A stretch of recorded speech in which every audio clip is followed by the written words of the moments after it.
Bismillahirrahmanirrahim. Assalamualaikum warahmatullahi wabarakatuh. Alhamdulillahirabbil alamin. Allahumma shalli wa sallim ala sayyidina Muhammadin wa ala alihi wa sahbihi wa barik wa sallim ajma'in. Amma ba'du. Perkenalkan, nama Bapak Didi Habibun Najar, dipanggil Bapak Didi, kelahiran Kertakhanyar, Desa Manarap, tinggal alamat di Manarap Baru. Salam kenal anak-anakku sekalian. Nah, hari ini Bapak sampai semester akhir genap nanti menjadi pembimbing kalian di mata pelajaran pendidikan agama Islam.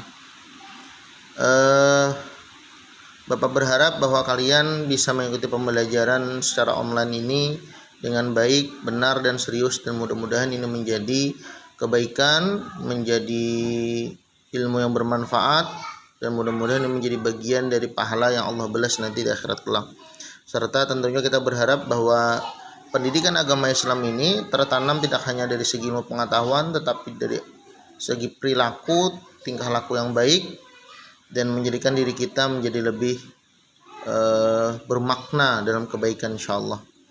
Nah, di semester genap ini kita akan membahas tentang materi taat aturan.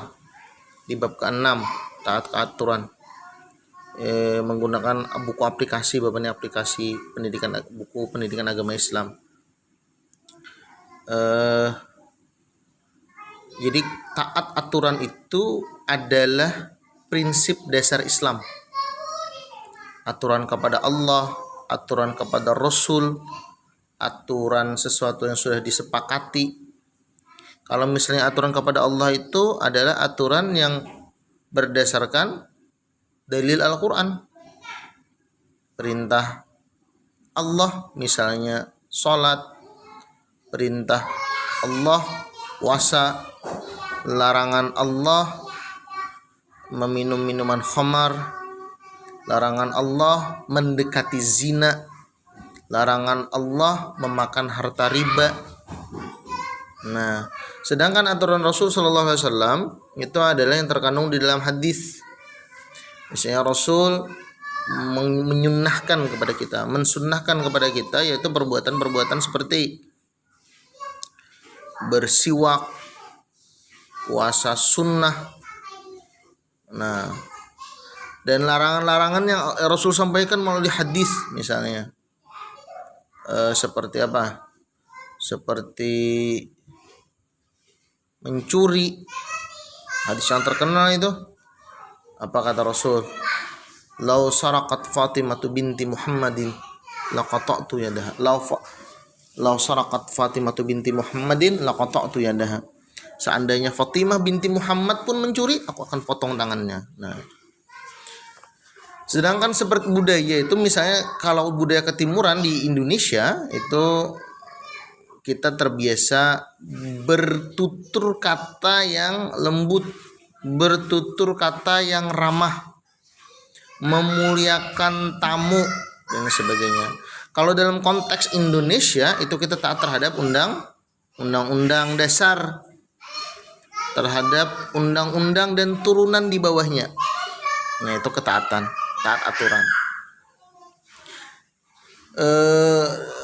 Taat aturan di Indonesia contohnya apa? Contohnya misalnya di Indonesia pada saat pandemi ini kita dilarang untuk berkumpul, dilarang untuk liburan dengan banyak orang. Itu aturan, ditaati. Aturan suruhan dari negara saat pandemi apa misalnya? Wajib memakai masker, sering cuci tangan, dan jaga jarak. Nah, itu. Atau kalau misalnya di undang-undang hal lainnya yang harus ditaati, misalnya ada aturan harus undang-undang apa misalnya, undang-undang pernikahan misalnya. Itu umur harus di atas sekian tahun bagi laki-laki dan sekian tahun bagi perempuan. Nah, itu aturan yang harus dijalankan oleh negara. Apa dampaknya aturan itu ketika kita taati? selama itu perintah Allah, perintah Rasulullah SAW yang disepakati oleh para ulama, dan atau aturan negeri yang tidak bertentangan dengan Al-Quran dan Sunnah, yang sesuai dan sejalan dengan ghalidhah. Ghalidhah itu ikatan yang kuat antar sesama, maka itu akan berdampak baik bagi diri kita dan bagi orang lain ketika kita dan orang lain sama-sama mengikuti aturan. Dan jika itu ditentang, maka akan ada satu pihak dan atau banyak pihak yang akan dirugikan. Nah, sebagaimana Allah Subhanahu wa taala berfirman di dalam Quran. Nah, apa itu bunyinya? A'udzubillahi minasyaitonir rajim. Ya ayyuhalladzina amanu athi'ullaha wa athi'ur rasul wa ulil amri minkum. Fa in tanaza'tum fi syai'in farudduhu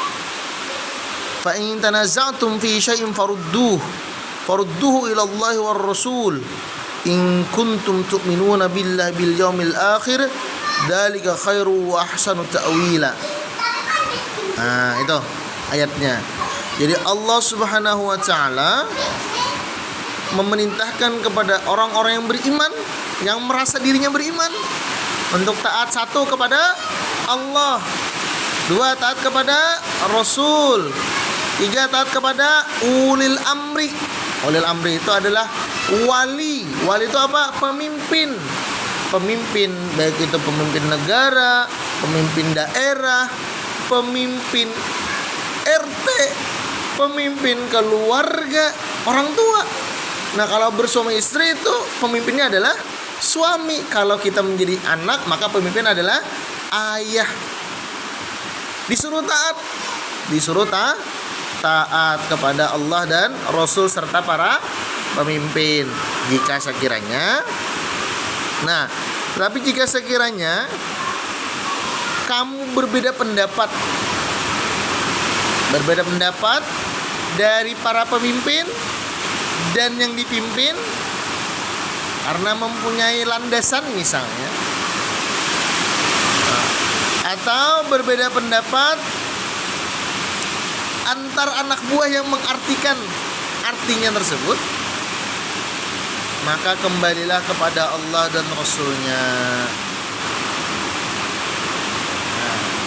Jika kamu orang yang beriman kepada Allah dan hari akhir, yang demikian itu lebih utama bagimu dan lebih baik akibatnya. Kenapa Allah menetapkan kalimat jika kamu beriman kepada Allah dan hari akhir? Karena setiap perbuatan kita, perbuatan ketaatan kita, dan atau perbuatan melanggar kita terhadap aturan yang ada, itu berdampak untuk hari akhir kita. Di mana hari akhir kita? Di yaumil mahsyar. Nah, itu. Maka oleh karena itu anak-anak sekalian, ketaatan kita kepada pemimpin itu adalah kewajiban. Selama kepemimpinan itu tidak melanggar syariat, aturan-aturan yang telah disepakati dan aturan-aturan yang Allah buat dan Rasulnya buat. Nah, itu paham sampai di sini. Nah, berikutnya di sini ada tiga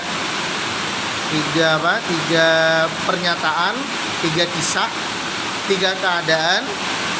Yang pertama, yang kedua, dan ketiga. Silakan nanti setiap siswa memberikan tanggapannya agar itu menjadi penilaian untuk hari ini. Ini ada tugas, silakan buat, ditulis tangan lah. Jadi bagaimana tanggapan kalian tentang 3 hal ini? Jadi ditulis tangan di kertas, nanti kertasnya dipoto, berikan nama dan kelas, silakan nanti dikirim. Demikian, assalamualaikum warahmatullahi wabarakatuh.